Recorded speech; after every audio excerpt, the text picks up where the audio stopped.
Oh, folks, real quick, before you watch this video, go back and watch 15 minutes of Fame, the solve. It will be much easier for you to understand some of the things I say. That's my advice, just at the beginning of this video. Thank you.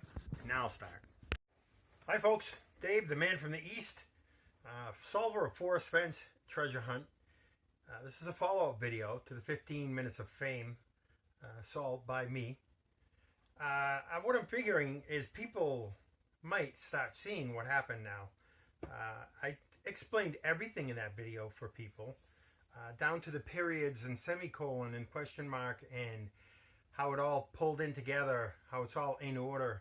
I tried to explain everything. Actually, the video itself, there's a lot of information as it goes through in the 15 minutes. There's things that are being said as I'm talking. What I suggest, if you didn't understand that video, my suggestion, read the poem, go back and watch the video. Read the poem again, go back and watch the video again, then watch the video again, and then go back and read the poem. Those are my suggestions as far as understanding how the poem actually works out there, because I left a lot of stuff out of that video that I still wanted to bring in that are in my other videos. So as far as that goes, Forrest Fenn's humor that's in that solve is just like him. An example, this was just the other day. I was taking my sister. All right, my phone just shut off there for a second. To give you an idea of Forrest Fenn's humor, I don't know where it shut off. But anyways, I'm driving into Logan, dropped my sister off at the airport, and we're about 20 minutes away, 15 minutes away on Mass Pike. There's 3 lanes. I decide I'm going to get in the middle lane. The middle lane stops. Traffic's going by us on both sides. Now, I think of, oh my God, I'm in the slowest lane. Within 3 seconds, I came up with, hey, I feel like Superman. I'm in the slowest lane. So my sister started laughing. That's exactly what Forrest did with the Ken and Esther. You join them together. It was all meant in fun when you finally realized everything that falls into place. This is going to start, people are going to start realizing, as I've said in my other videos, that this is the actual solve.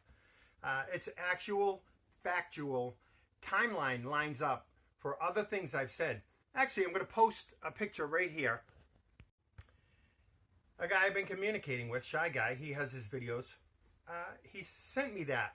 It made me realize, he said Forrest was upset with a searcher from 2017 to 2018.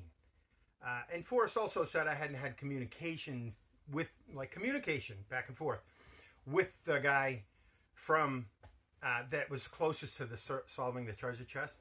Well, 2017 is when I sent him the blades.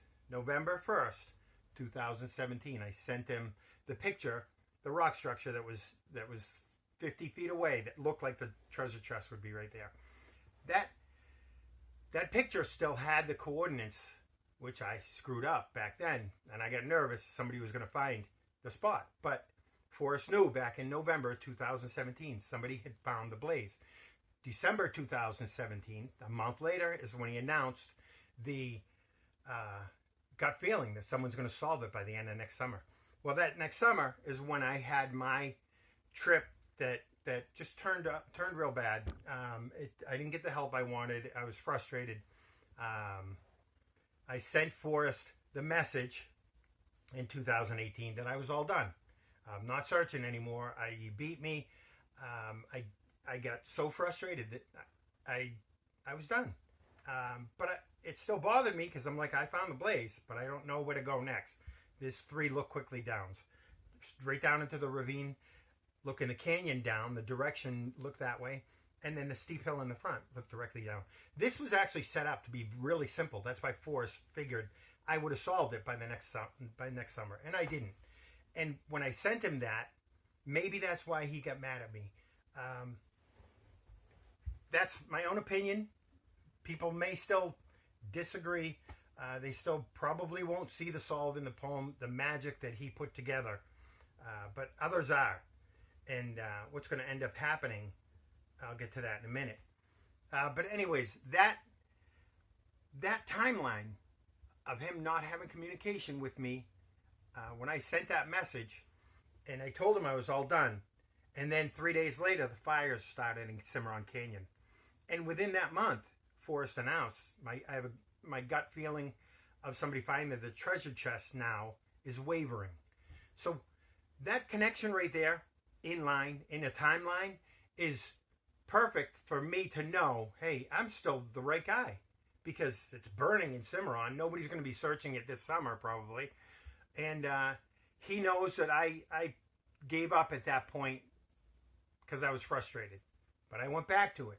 And when I did go back to it, I had other ideas, and those ideas brought me back to looking down the canyon. After that whole trip, at the end of the trip, like I said, is when I realized, sitting in the parking lot in front of the cross, I was like, he beat me again.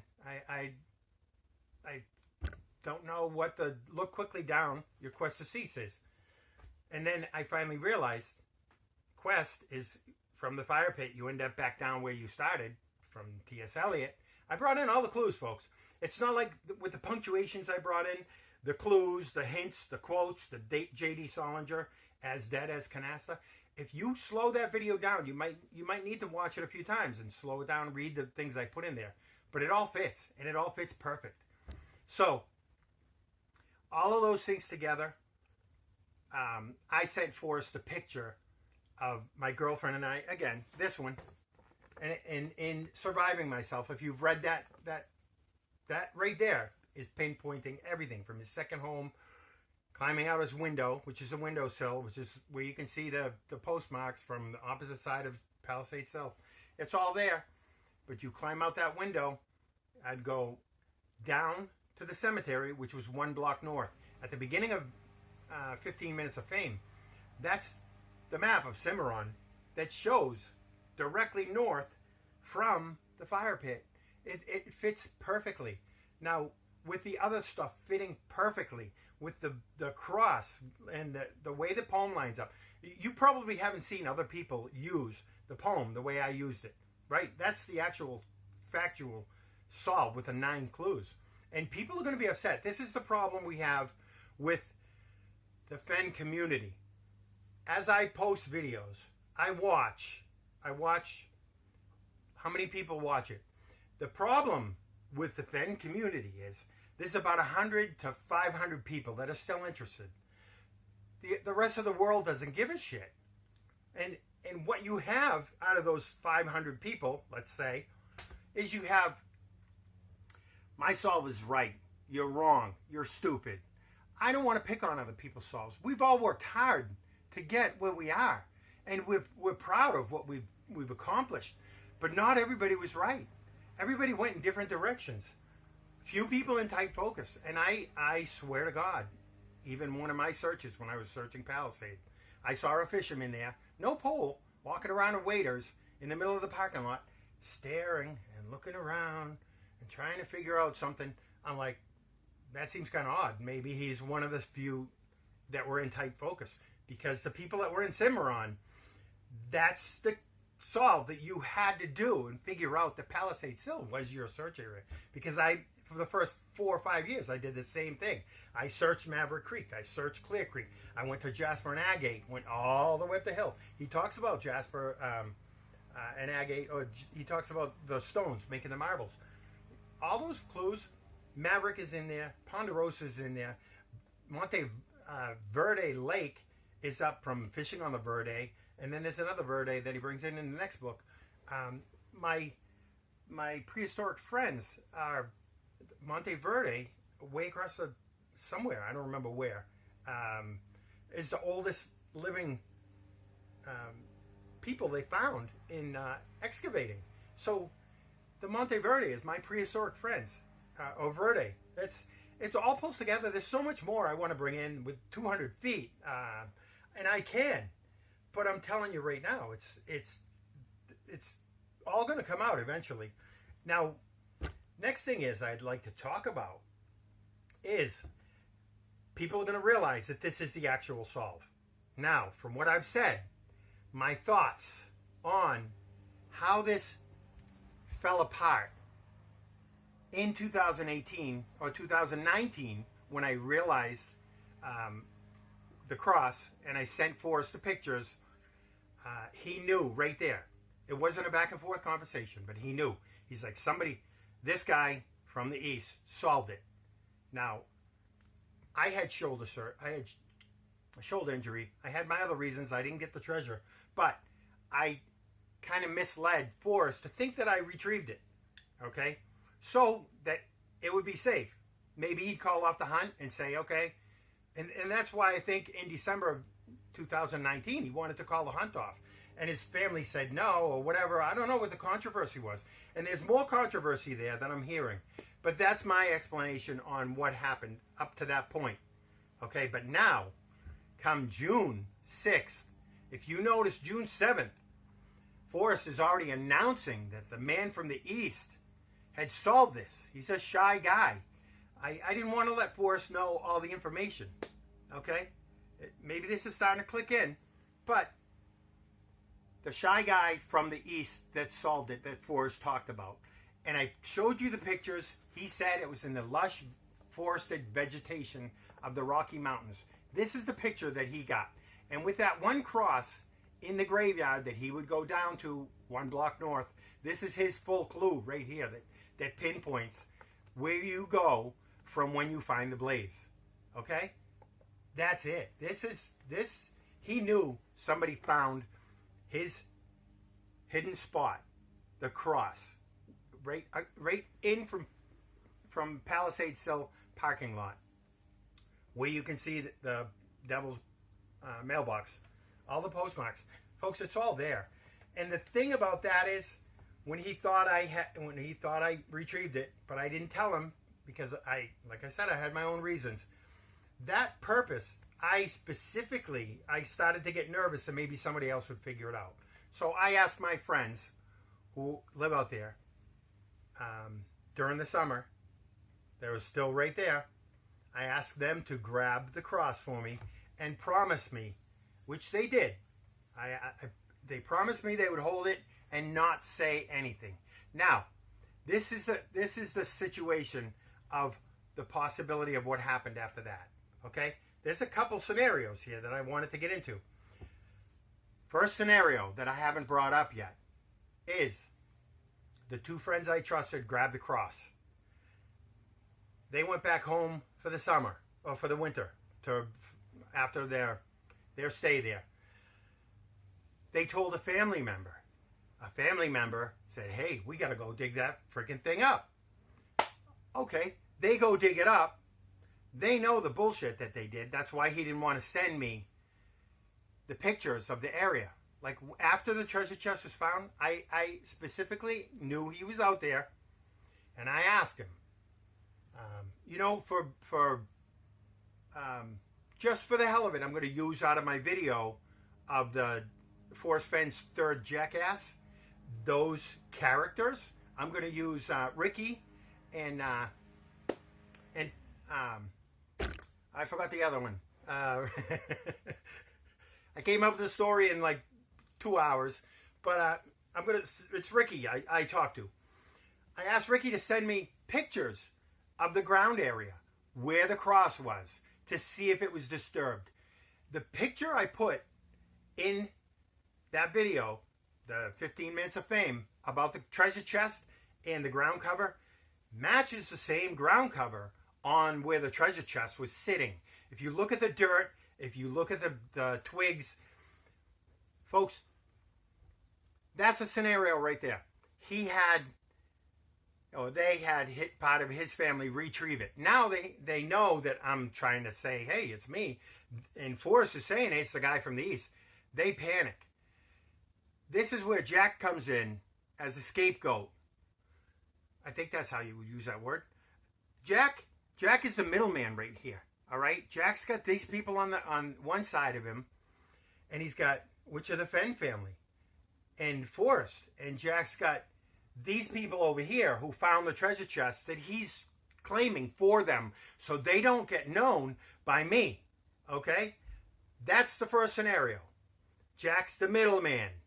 All right? Now, the other scenario is Forrest got really upset with me, and then he told the family, and the family said, hey, we'll send somebody out there to find out if it had been retrieved, and he'll go dig it up and see if it's still there. Now, the family could be involved in this. That's the other scenario. And my friends who didn't send me the pictures I asked for, just barely anything, they're still honorable. And they didn't send part of their family and have Jack. But either way, Jack's a middleman here. Jack has either been told by the Forrest Fenn estate and the family, you're going to claim it, we're going to make up a solve, and this is how it's going to go. I hope they don't do that. I really don't, because people are going to see right through it with this solve. And those people that realize it, this is going to go further. You don't, just to the Fenn family, you don't want to stain the name. Forrest got mad at me, and I understand that. And maybe he said, okay, we're just going to say Jack is the finder. Because that, who knows? Jack, you're stuck in the middle. This goes out directly to you, Jack. You need to really think about what you want to do right now. Because you've got two alternatives. You can side with the family that the solve you're going to come out with is the true solve. Okay? But I'm telling you right now, it better be a hell of a solve that's going to beat the real solve of every single clue in order, matched up, hints and backed up, and timeline and everything. Jack, you got a lot of pressure on you right now. I tell you what, I wouldn't want to be you right now, because you're going to get the shit end of the stick either side. If the family that I trusted had gotten the treasure and they hired you as a pansy, then I pity you. You're stuck in the middle. Everything about the ending, people know something was messed up. So I know this isn't 15 minutes video. I just wanted to get a lot of this crap off my chest about that. The people out there with some insight and some vision are going to see that this is the real solve. And as I said, I've got more to give. I just squeezed it into 15 minutes. So watch the other videos. There's some funny stuff in there that Forrest has put and connected with the clues and the hints. I hope you give me a thumbs up. Jack, decide what you want to do. You got to figure out what you're going to do, because people are going to know. Forrest Fenn family, this isn't to bust your balls. I swear to God, I admire the honesty of Forrest Fenn, who really put a treasure out there. And this whole end of the fiasco, people know now. People know that I didn't keep it secret, which I should have. I trusted people. I'm an honorable guy. I wouldn't have done what was done to me if they did that. So shame on me. But whatever announcement the family is getting ready to come out with, you really might want to think about what you want to do. Postpone it, whatever you do. But if you come out with a lie right now, the Forrest Fenn estate and family is really not going to look good. Especially if you say, yeah, this is the guy who solved it, and you try to come up with a poem solve. It's not going to happen. People are going to see through it. There's too many variables that 15 years of Forrest Fenn putting this together, you guys are not going to, I'm sorry, you're not going to come up with a solve that people are going to believe.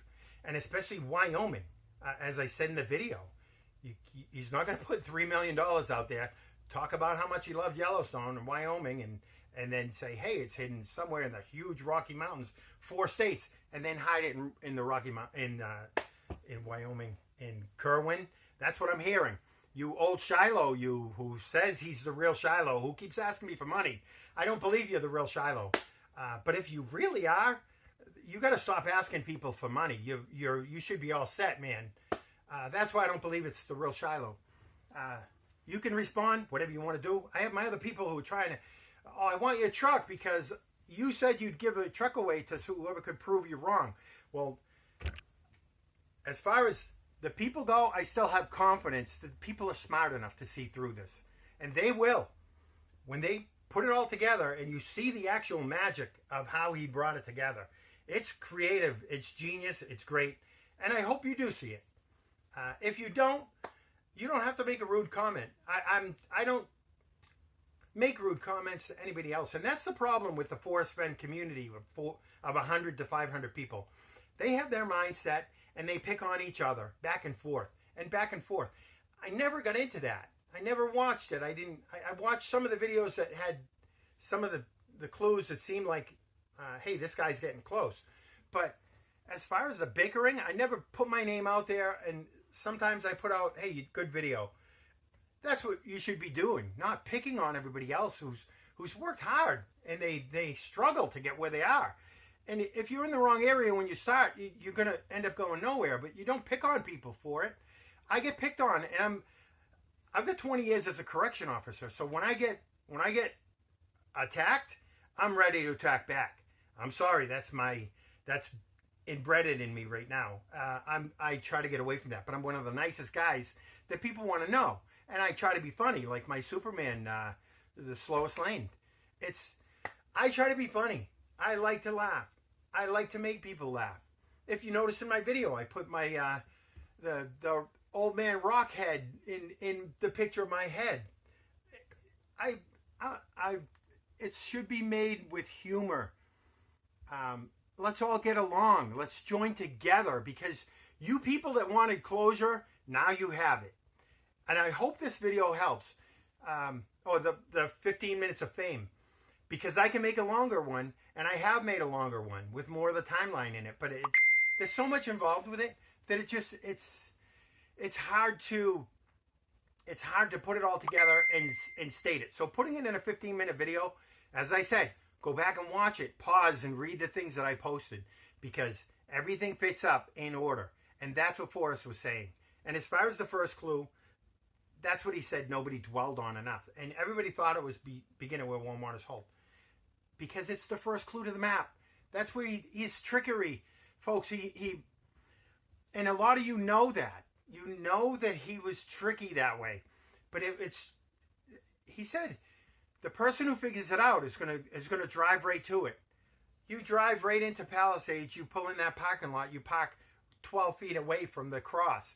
You're gonna drive right to it. Everything he said, folks, I've got it covered. So, Fenn family, really think about what you're gonna do next. Your next step. You really have to think about it. Because if you're gonna back Jack, I got a feeling you're gonna get yourself in a real big jam.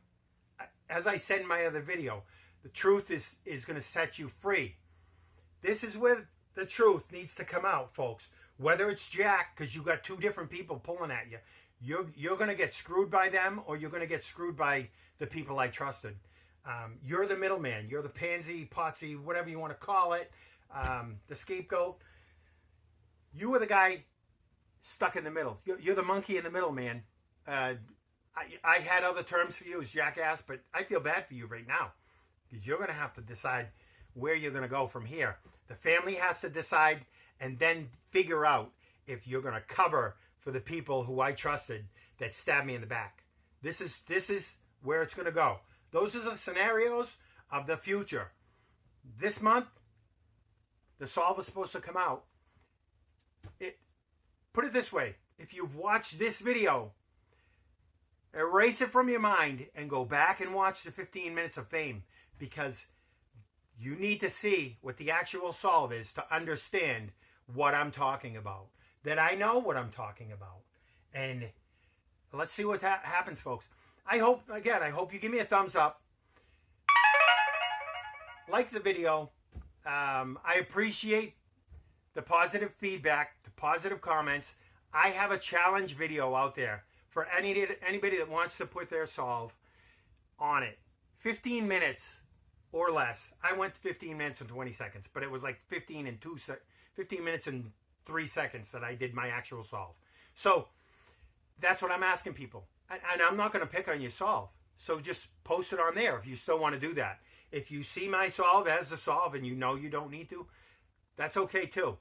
People are going to see through what really happened here. And I'm the one to talk to let you know. So, folks, have a great day. I hope I hear some positive feedback. I hope I hear constructive feedback on what maybe you think I should do next. Because I've sat back. I'm not suing people. I've said that from the beginning. I'm not suing right now. Depending on how this whole thing turns out, I will know what direction to go. Now, there will be some type of payback for screwing me over. Whether it's the Fenn family saying, yep, Jack did it. Jack's got the solve. This is the solve. You guys are scrambling to get a solve right now, and I don't know why. You're not going to come up with a good solve. I'm telling you right now. You can say, whoever's old Shiloh saying it's Kerwin. I looked at Kerwin. You've got Amelia Earhart remains cabin. That's the only thing I saw. So you're saying that's Maverick? You've got to come up with 9 clues, and you better have shit to back it up. There's more involved with this than you realize. So people really need to think. I'm giving you my honest advice. Think about your next move. That's all I'm asking. Because I'm sitting here waiting to see what happens. And I'm the guy you need to worry about. Barbara, I apologize. It was a guy from the East. And if you watch my solve, Barbara, maybe you'll realize, oh, I didn't really have the solve. Or Kylos, whoever you are, San Lazaro's. That's not the solve. Constructively, open-mindedly look at the 15 minutes of fame video. That's all I'm asking. And you folks will see it. It will come to light. That whole thing. And I had it in my head. I had it hidden. And I had trust in some people I starting to feel I shouldn't have. Ricky and Pinta. Yeah, that was it.